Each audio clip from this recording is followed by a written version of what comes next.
What is up, YouTubers and lovers of budget cars and bikes? Welcome back to a very special video for the channel. Something that I have considered. I know I say that a lot because I've been considering a lot of bikes, but this truly is something I've considered for a very, very long time. It's up on par basically with the Ducati Multistrada 1200 that I, again, had been waiting to get a hold of for a very long time now. One of the main reasons I didn't pull the trigger on one of these in the past is because they are quite kind of intensive when it comes to servicing. Excuse me. As in every 12,000 miles they need a valve clearance service, which is quite specialist. Not many garages local to me will actually even take the job on, and the nearest place is SP Motorcycles in Exeter, and I think they charge about 600 quid as a bare minimum to do it because it's such a labour intensive job. And I bought this from a dealer. I'll talk to you about that in a second, but I bought this from a dealer on the premise that the valve service check would be done prior to them delivering it down to me. And that's what made me pull the trigger on it, plus the fact that it's white, and I wanted something white, and I love the red just up here and on here as well. And it's just everything I wanted. It's a base bike. It's not been touched at all. It's got everything original on it, including the rear number plate. I am going to get a tail tidy for that because I think it deserves it, and it's literally less than half a dozen bolts, and it should be pretty easy to do. I have considered doing the V4 rear seat conversion here because I think that would really set it off. I mean, you know, if you want to find out about that, just Google that V4 Tuono seat conversion thing. It makes it look incredible, but it's quite expensive. I've seen them up at around about 600 quid for the parts, and you'd never get that money back. You know, it'd have to be a bike that you love and adore and want to keep for you to do that, and you know me. Anyway, it arrived yesterday, very late, but it arrived, and what we did was essentially I had a dealer in mind up in Manchester who had this bike, and I had the VTR Firestorm. He was going to take that in Part X, and then I bought the Street Triple. I hope you've seen both those videos. I'll stick them up throughout this video up here, the Street Triple salvage bike, and I said to him, look, would you be interested in that? And he said, yeah, okay, so we did a deal. I'll talk to you about all the prices and stuff in the second part of this video, where hopefully we'll take it out for a ride. Well, we will take it out for a ride, that's a given.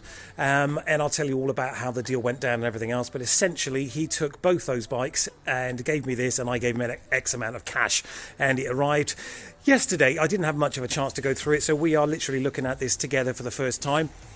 And bringing it out from there, the first thing I noticed is how bloody difficult it is to find neutral. In the end, I had to turn the bike off and do it with my hand because I just couldn't find neutral. I don't know if that's a quirk, but I've been a member of the Aprilia Performance Facebook group for a very long time, so I can just ask there. It may be a quirk, there may be a mod, you can do something. But talking about gear shift, it does have something I've not had before, and that is the quick shifter. Although it does have a little bit of a mark there, probably just from a boot, of course, but it does have a quick shifter. And the only other bike I've ever had that had a quick shifter was the Gear Assist Pro that I had on the was it the R1200 RS, I think it was, BMW, which I never managed to actually do a review on that bike because I didn't like it to the point where I sold it in 3 days, so it didn't even have a chance to have a review, which was a shame. But that had the Gear Assist Pro, which was crap in my opinion, or it could have just been the way I was riding it, because I've since found out that you need to be above certain revs for the quick shifter to work. So that's a lesson learned. So let's have a little look around this. He did say it had virtually brand new tyres. I would question that, I have to say, because that's doesn't look like a practically new tyre to me, but you know, I'm a novice in this respect, I don't really know. But it did go straight through its MOT. That was one of the other provisos. It's got a 12-month MOT, no advisories. Excuse me. There is some talk about this side stand as well being a little bit too upright, and it makes the bike too upright.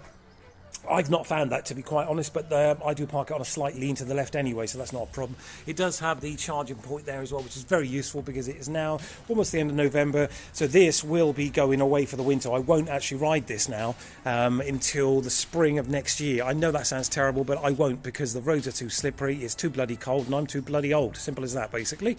And I don't do winter riding, so I'm going to ACF50 the crap out of it, and it's going to go in the garden, and I'm going to, every fortnight, I'm going to charge it right up with the Optimate and just keep it looking nice. So what have we got? We got the factory belly pan, of course, these beautiful Brembo monoshock brakes down here, the beautiful suspension, massive discs, the carbon fibre front mudguard, which the sticker's got a couple of bits sticking out of it, but again, you could just quite easily replace that for probably a few quid. What else I have noticed, and I'll turn it on so we can see that hopefully. Is it gonna? No, okay, maybe you have to actually maybe you have to run the bike, and we'll do that in a minute anyway. But the headlights are those horrible orange halogens, which a bit of a pain in the bum, but I have seen these. I think these are LED, so I'm going to look into doing something with the headlights because I think it deserves that, and I want to get a new screen here as well, a tinted screen.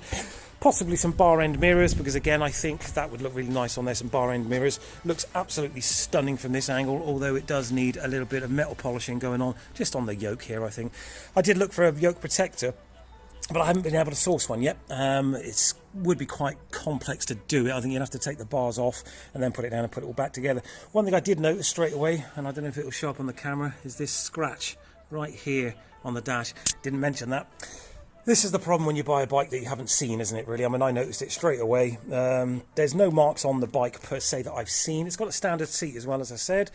Standard rear end, standard exhaust as well, and I think you'll agree when we start this up in a minute, that's a bit of a surprise, that exhaust, I gotta say, because it sounds really, really fruity as a stock exhaust. There's nothing wrong with that, and it actually does go in line with the bike, you know, with the whole black and white kind of sort of scheme here. I think that's quite nice. I love this red up here as well, although it is just a decal. I don't think these have actually been clear coated over or anything, so that's a bit of a weird one. I mean, it's almost like that's a bit of a cheap kind of option for them when they stick it up the bike. This just seems a little bit cheap, I have to say.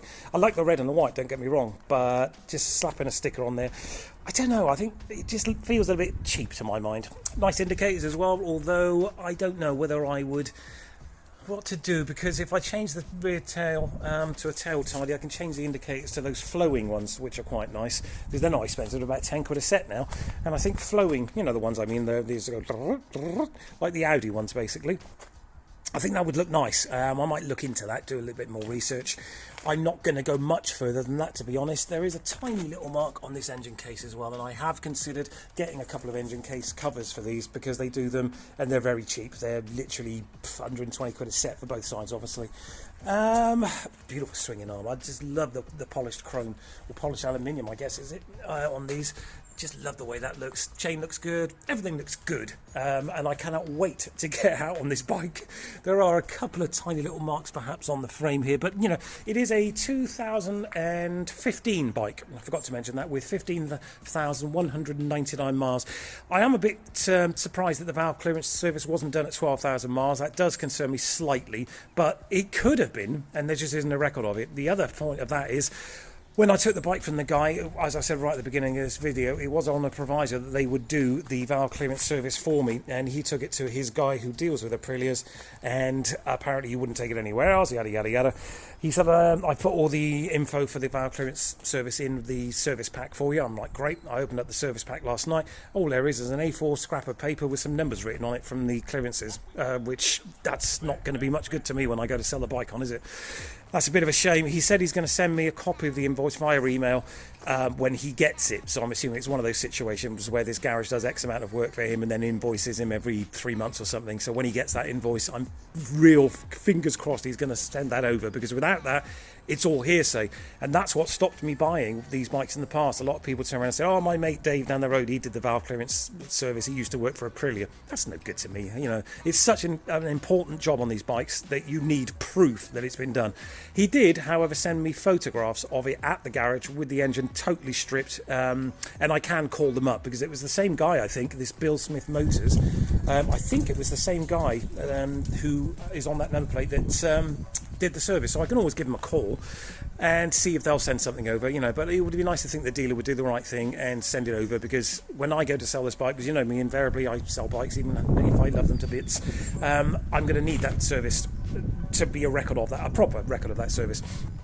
Anyway, let's start this up, and I'll let you have a listen to how glorious this sounds. I'm so miffed about that scratch on there.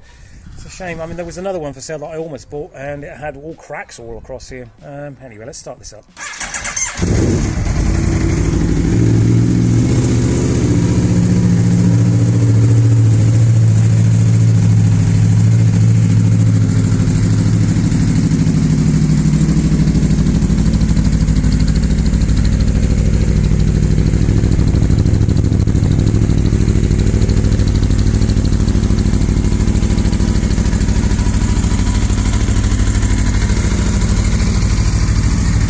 the headlights I was talking about just now.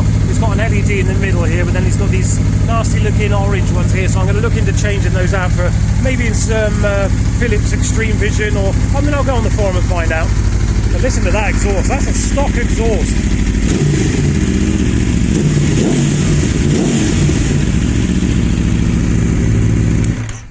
Not bad for stock, is it really? I can only imagine what that sounds like with an Aprilia or Akrapovic exhaust on there, or GPR or something like that, because you know the first things we do as bikers, isn't it? We change the end can. I can only imagine what that's going to sound like with a proper debaffled end can on there. It's a shame you can't just take the baffle out of there, isn't it really? There is a bit of a ticky sort of sound coming from the end of here. I don't know if there's something loose around here, but I'm not quite sure about that. But I have got some exhaust end cans in my watch lists for Facebook Marketplace and eBay as well, just to possibilities, should we say, but I need to check how these all fit, of course. But lovely. So far, stunning. I love the way that seat looks, actually. You know, I'd love to do the RSV4 conversion, but I just love the way the seat looks anyway. I mean, it's just such a pretty bike. And I've got my new Nolan white. It's kind of the Motorrad colours helmet, so that's going to go nicely with there because there's red and white on there. And we will take this out for a ride, but as I said, it's November now, and it's bloody freezing. It's about 3 degrees today, so I won't be going out today. There's no heated grips on this, which is a shame, but there are a lot of settings in these menus here, which we'll go through on the second video. But generally speaking, you've got your mode buttons over here, and you can change your rider modes. It's in road at the moment by the looks of it. Traction controls on number 8, which is pretty much where I'd keep it, to be fair. And I'm going to get a screen for it. And by the time you see the second part of this video, I probably will have done that tail tidy. I may have done the bar end mirrors. I may have changed the screen, and I may have done the exhaust. We'll see. But I think you'll agree, it sounds pretty bloody epic as it is. So that's it. The 2015 Aprilia Tuono V4. This is the 1000, not the 1100. I did want the 1100, but I wanted to try the 1000 first and see how we get on, and then maybe we'll upgrade, as it were, to the 1100 in the future. This could be a keeper, guys. I've got to say, if it rides as well as it looks and it's everything that everybody says it is, then this could be a keeper. You just never know. So stay tuned. If you haven't subscribed and consider doing that, you'll find out exactly how this all goes and what my thoughts are, and you'll come out for a ride with me when we take this out, probably in about 4 months' time in March when it warms up again, because I'm a bit of a pussy when it comes to riding in the cold. As I said, if you haven't subscribed, do that. Like, share, subscribe, all that good stuff, and you will see the second part of this when we take you out for a lovely ride using the Insta360 gadgetry as well. So we'll have some kind of weird angles going on where I can flip backwards and forwards 360 and 4K motion. And you will see this, as I said, probably the beginning of next year, and it'll be a couple of months later you'll see the second one. It all depends. I've got quite a lot of videos to come, including Ducatis and VTRs and all that kind of stuff, so I'll have to load all that up first, and then we'll get into this bad girl. Alright, thanks for watching. Hope you enjoyed it, and look out for the new video coming soon as I ride along. Take care, guys.